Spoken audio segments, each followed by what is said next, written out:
Well, I really appreciate the advice and the information that you shared. It's so valuable to our volunteers, to those that are listening today. So we really do appreciate it. But there is a last question that I want to ask both of you, because it's really important. And I know that one of my personal strategies when I'm dealing with conflict with somebody, the first thing I do is I imagine them as a 5-year-old. I take them back down to when they're a 5-year-old. And when I do that, it just changes how I look at them. It changes how I feel about them.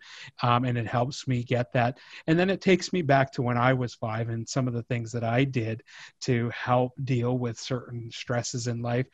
I'll start with you, Kate. When you were a child, tell us what it was like and what kind of coping strategies you used. Well, when I was a kid, I grew up in Ann Arbor, Michigan, so not too far from where I sit right now. And I can remember when I would feel stressed, maybe it was during the summer and I was lonely. It was hard to get in touch with a friend, for example. I spent a lot of time with my dog. I had a dog that I just adored, and I would train him and I would walk him. And to me, that was a lot of fun. What I didn't have is, and I think most of my peers didn't have, is access to some of just the treatments, if that kind of stress or anxiety really got in the way, that we do have access to today. So I do want to be sure to share with your bigs and your littles that we have opportunities actually at no cost through research to participate in treatments for anxiety and stress, and that you can reach us at 734-232-0130. And we would encourage you to get in touch, even just to talk about what's going on. And we're also going to add your website down below in our comments section. Great. So you can check that out. Just before I go to Molly, Kate, what was your pooch's name?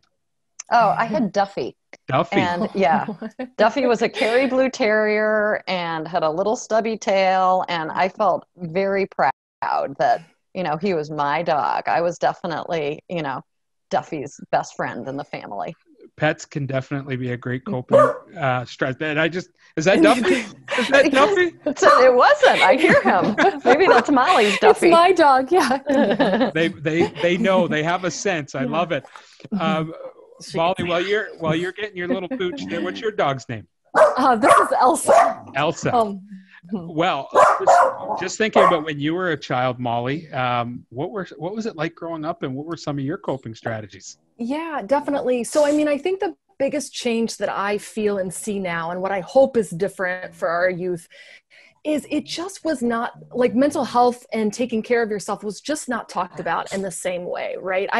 I thought, like, if I was struggling with feeling down or sad or feeling anxious, something was wrong. And I didn't even feel comfortable talking about it to somebody because it felt like it was a bigger deal. And in fact, it was obviously really normal. And I feel that changing in today's world and with young people and everybody being willing to talk about it. But that's my hope, or my continued hope, is that we normalize it more. But I think in the moment, what I did was run, right? When I was a little bit older, I would run outside and, run with teammates, but mostly just exercise and run. And then also to read, right? So different ways of taking a break from what was going on and finding ways that made me feel good to take care of myself. Yeah. And I'll share with both of you, mine was hockey.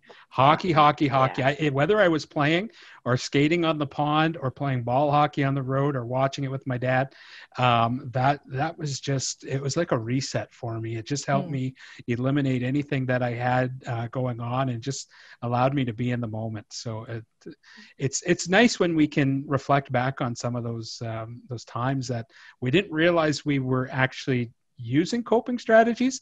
We thought we were just living, and now we realize the benefits of them.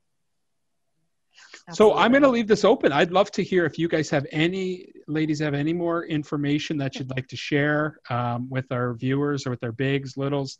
I'll just turn the floor over to you.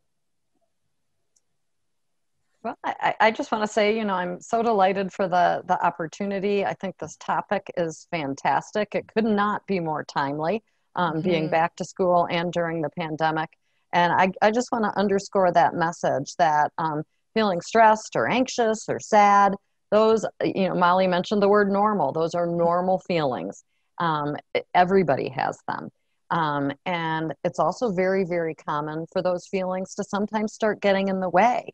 If 2 weeks go by and, oh, you just can't shake it, that is an awesome time to sort of take advantage of this hope that mental health stigma is reducing and say, you know what, I can reach out and I can access help. So I do really encourage people to use the resource that you mentioned that you were going to put, with this webcast, and get in touch with us if we can be helpful in any way.